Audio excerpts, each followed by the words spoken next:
Frozen all year round. This layer of frozen earth is called permafrost, and it can reach hundreds of meters deep. To survive the cold, the villagers built a central heating system. A single coal-powered boiler sends heat to most homes through pipes. The system must run non-stop. Even a short failure puts everyone at risk. The interiors of the houses differ from traditional village homes. Heating pipes connected to the central boiler run through the rooms to keep the houses warm. To build on the frozen ground, thick wooden beams are first laid down to create a flat base. Then, the main logs go on top. A 30-centimeter thick subfloor is added, followed by insulation, and finally, the finishing floor. Each wall is made of 7 layered materials. There's wood on the outside, then basalt wool as the main insulation barrier, then plaster, mesh, foam insulation, another layer of plaster, and finally, a wooden panel inside. The windows are triple glazed, forming a vital barrier against the bone-chilling temperatures, and the attic is insulated with sawdust and soil. Combined with a stove or heating system, this setup keeps the residents warm. In nearly every building, the entrance room is intentionally left unheated. We freeze everything in the front room. Look at this refrigerator, natural. Here, I have frozen milk and frozen meat that I store in the cold.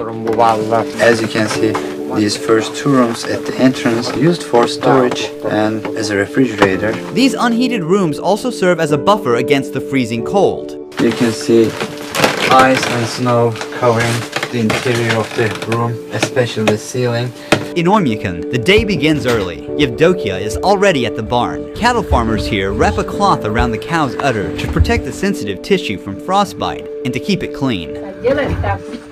The udder isn't at risk of freezing anymore, but once the milk starts flowing, we have to be careful. Because of the extreme cold in Oymyakon, no water pipes run to the buildings. They would freeze almost instantly. The cows must step out into the cold every morning and make their way to the river to drink. One by one, they step into an icy hell, moving quickly, knowing they must return before the cold becomes too harsh. Their hair became crusted with ice almost immediately. This part of the river is not frozen because it is coming fresh from the mountain. Underground spring water meets the river and keeps this part of the river unfrozen. Then all of a sudden, my whole face went numb. I couldn't move the muscle on the left side, like I was having facial paralysis. When my nose started freezing, Yevdokia noticed right away.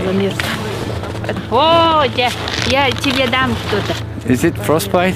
Yeah. The cold shrinks the blood vessels and eventually reduces blood circulation. Without enough warmth, water inside each cell freezes into ice crystals, causing the cells to rupture and triggering a stabbing pain and tissue to die. You should cover your face like this. Why? While covering your face?